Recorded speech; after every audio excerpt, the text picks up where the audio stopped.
Welcome to Judy's kitchen. Judy's கிச்சன்ல இன்னைக்கு நம்ம மைசூர் மசாலா தோசை எப்படி பண்றது பார்க்கலாமா? இது வரைக்கும் எங்க சேனலை சப்ஸ்கிரைப் பண்ணாதவங்க சப்ஸ்கிரைப் பண்ணுங்க, அப்படி பக்கத்துல இருக்க பெல் பட்டனையும் கிளிக் பண்ணுங்க.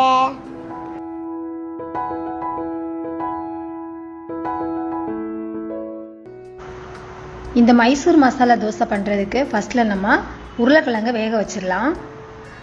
இப்போ குக்கரில் இதை 3 விசில் உருளைக்கிழங்கு வேக வைக்கணும். ஸோ இன்றைக்கி நான் பெரிய சைஸில் உருளைக்கிழங்கு 1 எடுத்துருக்கிறேன். நீங்கள் மீடியம் சைஸாக இருந்துச்சுன்னா 2 எடுத்துக்கோங்க. இது பெரிய உருளைக்கிழங்கா இருக்கிறனால இப்போ நான் இதை நல்லா கீரல் போட்டு இந்த மாதிரி ஒரு ஸ்டாண்டு வச்சு இப்போ நான் வேக வைக்க போகிறேன். இப்போ நம்ம இந்த குக்கரை 3 விசில் விட்டுடலாம். அடுத்ததாக குக்கரில் அந்த விசில் போகிறதுக்குள்ளாடி இதுக்கு நல்ல ஒரு காரசாரமான ஒரு சட்னி நம்ம பண்ணணும். ஸோ அந்த சட்னி இப்போ நம்ம ப்ரிப்பேர் பண்ணிடலாம். இந்த சட்னி பண்ணுறதுக்கு பார்த்தீங்கன்னா ஒரு கடாயில் 2 டேபிள் ஸ்பூன் நல்லெண்ணெய் ஊற்றிக்கிறேன்.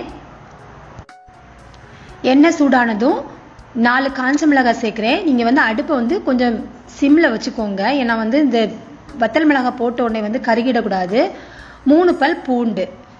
இந்த வத்தல் மிளகாவையும் பூண்டையும் லைட்டாக இந்த மாதிரி ஒரு வதக்கி விட்டுடலாம். அடுத்ததா பெரிய சைஸ் தக்காளி 2 எடுத்துருக்கிறேன். நான் இந்த மாதிரி ஸ்லைஸ் பண்ணி போட்டிருக்கிறேன். மீடியம் சைஸ் தக்காளி இருந்துச்சுன்னா 3 எடுத்துக்கோங்க. தக்காளி வேகிறதுக்கு இதுக்கு தேவையா கொஞ்சமாக உப்பும் சேர்த்து இப்போ நல்லா இதை நம்ம வதக்கி விட்டுறலாம். இந்த தக்காளி பார்த்தீங்கன்னா நல்லா உங்களுக்கு மசிஞ்சு வெந்து வரணும்னா அடுப்பு கொஞ்சம் மீடியம் ஃப்ளேமில் வச்சு மூடி போட்டு நம்ம வேக விட்டுடலாம். தண்ணி எதுவுமே சேர்க்கக்கூடாது. இந்த தக்காளியில் இருக்கக்கூடிய தண்ணியே விட்டு தான் இது வெந்து வரணும். நடுவில் மூடி திறந்து இந்த மாதிரி கிளறி விட்டுக்கோங்க. நல்லா வேகலைன்னா இன்னும் கொஞ்சம் கூட மசிஞ்சு வர அளவுக்கு 1 நிமிஷம் கூட நம்ம மூடி போட்டு வேக வச்சிட்டோம்னா தக்காளியோட தோல் எல்லாமே நல்லா இந்த மாதிரி மசிஞ்சு நம்மளுக்கு வெந்து கிடச்சிரும். ஸோ இப்போ தக்காளி நல்லா வதங்கியாச்சு. இப்போ நம்ம இதை ஆற வச்சு அரைச்சி எடுத்துடலாம்.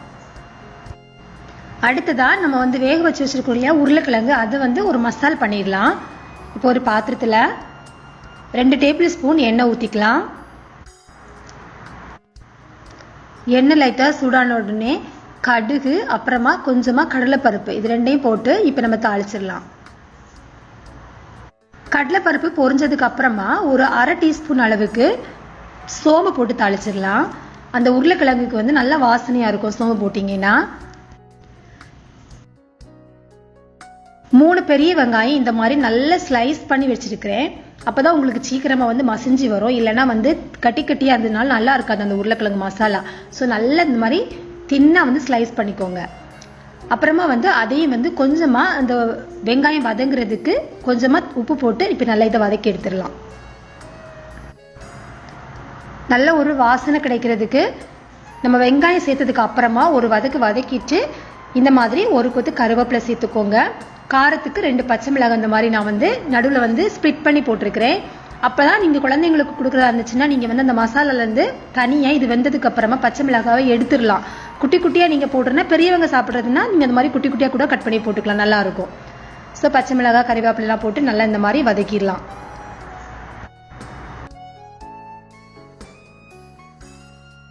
நம்ம வேக வச்ச உருளைக்கிழங்கு பார்த்தீங்கன்னா நல்லா இந்த மாதிரி தோல்லாம் விட்டு நல்லா வெந்திருக்கு. இப்போ இதை ஃபர்ஸ்ட்ல நம்ம ஒரு பாத்திரத்தில் வச்சு தனியாக கொஞ்சம் மேஷ் பண்ணிட்டு அதுக்கப்புறமா நீங்கள் இந்த வதக்கி வச்சிருக்கிற இந்த வெங்காயம் கூட நீங்கள் மிக்ஸ் பண்ணிக்கோங்க.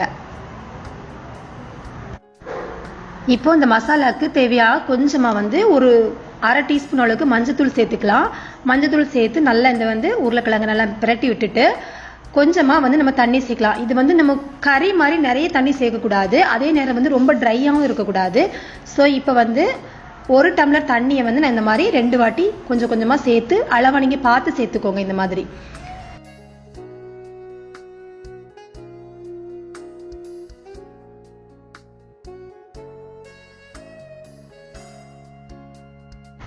இப்போ இந்த கன்சிஸ்டன்சி பார்த்தீங்கன்னா இந்த மாதிரி ஒரு மசாலா ஒரு தொக்கு மாதிரியான ஒரு டைப்பில் நீங்கள் இந்த மசாலா பண்ணணும். அப்போ தான் உங்களுக்கு ஸ்டஃப் பண்ணுறதுக்கு நல்லா இருக்கும் தோசையில். ஸோ நல்லா இந்த மாதிரி மிக்ஸ் பண்ணி விட்டதுக்கு அப்புறமா உப்பு செக் பண்ணிக்கோங்க. அதுக்கப்புறமா இதை 1 நிமிஷம் நம்ம ஒரு கொதி வர்றதுக்கு மூடி விட்டுடலாம். ஸோ இந்த மாதிரி கொதிக்க ஆரம்பிச்சதுக்கு அப்புறமா நல்லா ஒரு வாட்டி மிக்ஸ் பண்ணிட்டு இப்போ நம்ம அடுப்பை ஆஃப் பண்ணிடலாம். இப்போ மாவு ரெடியா இருக்குது. தோசை மாவு நான் அந்த மாதிரி அரைச்சி வச்சிருக்கிறேன் ஏற்கனவே. இந்த வீடியோ நான் ஏற்கனவே உங்களுக்கு வந்து அப்லோட் பண்ணியிருக்கிறேன். இதுவரை நீங்க பார்க்கலன்னா நீங்க ஜூடிஸ் கிச்சன்ல போய் பார்த்துக்கோங்க. இட்லி மாவு தோசை மாவு எல்லாமே ஒரே மாவு தான். நம்ம தண்ணி மட்டும்தான் கொஞ்சம் எக்ஸ்ட்ரா ஆட் பண்ண வேண்டியது இருக்கும். மாவு ரெடியா இருக்கு, நம்ம பண்ணி வச்ச மசாலாவும் ரெடியா இருக்கு, சட்னி ரெடியா இருக்குது. அடுத்ததான் இப்போ நம்ம வந்து தோசை ஊற்றிடலாம். தோசை கல் வந்து இந்த மாதிரி இரும்பு கல்லாக இருந்துச்சுன்னா ரொம்ப நல்லா இருக்கும். இந்த மாதிரி நல்ல பழகின கல்லாக இருந்துச்சுன்னா உங்களுக்கு தோசை வந்து நல்ல சூப்பராக வந்து பண்ணுறதுக்கு வரும். ஸோ இப்போ இதில் நம்ம வந்து கொஞ்சம் ஃபர்ஸ்ட்ல தண்ணி ஊற்றணும். அடுப்பை வந்து கொஞ்சம் ஹை ஃப்ளேமில் வச்சு கல்லை நல்லா சூடு பண்ணிக்கோங்க. சூடு பண்ணதுக்கு அப்புறமா கொஞ்சமாக தண்ணி தெளிச்சுக்கோங்க. தண்ணி தெளிச்சோடனே என்ன ஆகும்னா அந்த கல்லை வந்து எல்லா இடமே வந்து சூடு வந்து ஒரே அளவில் ஆகிடும். அப்போ வந்து உங்களுக்கு தோசை வந்து கருகி போகாது. அதுக்கு அப்புறமா எண்ணெய் வந்து நிறைய ஊற்றக்கூடாது, லைட்டாக வந்து ப்ரஷ் பண்ணால் போதும். ரொம்ப எண்ணெய் இருந்துச்சுன்னா நீங்கள் தோசை தடவுறப்போ அந்த ஊற்றுறப்போ என்ன ஆகும்னா அப்படியே சுருண்டு சுருண்டு வர மாதிரி வந்துடும். ஃப்ளாட்டாக உங்களுக்கு தேய்க்க வராது. அதனால லைட்டாக அப்ளை பண்ணிக்கோங்க. அப்புறமா வந்து தோசை மாவு இந்த மாதிரி நல்ல மெல்லிசா ஊற்றி பரத்தி விட்டா போதும்.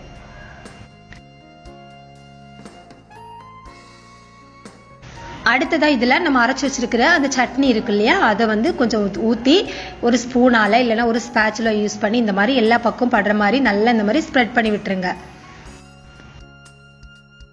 அடுத்ததான் நம்ம பண்ணி வச்சிருக்கிற அந்த உருளைக்கிழங்கு மசாலா வந்து ஒரு பாதி தோசையில ஃபுல்லா நீங்க வைக்க கூடாது. ஒரு பாதி தோசையில இந்த மாதிரி ஒரு தோசைக்கு மட்டும் அளவான ஒரு 2 டேபிள் ஸ்பூன் அளவுக்கு இந்த மாதிரி நீங்க வச்சா போதும். வச்சு லைட்டா இந்த மாதிரி ஸ்ப்ரெட் பண்ணி விட்டுருங்க.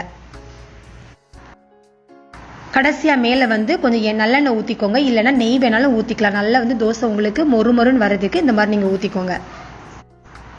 அப்புறமா இன்னொரு விஷயம், கல்லு சூடானதுக்கு அப்புறம் தோசை நீங்க வந்து பரத்துறப்போ தோசை மாவு ஊற்றி பரத்துறப்போ அடுப்பு வந்து நல்லா சிம் பண்ணிக்கோங்க. தோசை எல்லாமே பரத்தி இந்த ஸ்டஃபிங் எல்லாம் நீங்க பண்ணதுக்கு அப்புறமா தீயை நல்லா கூட்டி வச்சுக்கோங்க. அப்பதான் வந்து உங்களுக்கு நல்ல இந்த மாதிரி கலரா ஒரு ப்ரௌன் கலர்ல உங்களுக்கு மொறுமொறுன்னு தோசை வரும். இல்லைன்னா வந்து சாஃப்டா இருக்கும் தோசை, மொறுமொறுன்னு வராது. தீ கண்டிப்பா நீங்க வந்து ஃபைனலா நல்லா ஹை ஃப்ளேம்ல வைக்கணும். வச்சு இந்த மாதிரி திருப்பி விட்டுக்கோங்க. திருப்பி மறு சைடு இந்த பகுதி இருக்கு இல்லையா, அதையும் இந்த மாதிரி ஹை ஃப்ளேம்ல வச்சு லைட்டா இந்த மாதிரி ரோஸ்ட் பண்ணி எடுத்துக்கோங்க. இப்போ பார்த்தீங்கன்னா நம்மளுடைய மொறுன்னு நல்ல காரசாரமான மைசூர் மசாலா தோசை வந்து ரெடி ஆயிடுச்சு. நான் இன்னொரு தோசை கூட உங்களுக்கு நான் வந்து எப்படி ஊத்துறதுன்னு காட்டுறேன். ஒரு தோசை நீங்க வந்து சுட்டு எடுத்ததுக்கு அப்புறமா அடுப்பை உடனே சிம் பண்ணிக்கோங்க. ஹை ஃப்ளேம்ல வச்சு நீங்க வந்து தோசை வந்து பரத்தவே கூடாது. அடுப்பை நல்லா சிம் பண்ணிட்டு அப்புறமா மறுபடியும் தண்ணி இதே மாதிரி தெளிச்சு லைட்டா வந்து எண்ணெய் இந்த மாதிரி நீங்க அப்ளை பண்ணிட்டு அதுக்கப்புறமா நீங்க தோசை மாவு ஊத்துனீங்கன்னா உங்களுக்கு எந்த தோசையுமே வந்து சூப்பரா வந்து பண்றதுக்கு நல்லா வரும். ஸோ இப்போ நம்மளுடைய சூப்பரான காரசாரமான மைசூர் மசாலா தோசை ரெடி ஆயிடுச்சு. இந்த வீடியோ உங்களுக்கு பிடிச்சிருந்துச்சுன்னா லைக் பண்ணுங்க, ஷேர் பண்ணுங்க. இந்த வீடியோ பத்தின கமெண்ட்ஸ் எனக்கு போஸ்ட் பண்ணுங்க. தேங்க்யூ.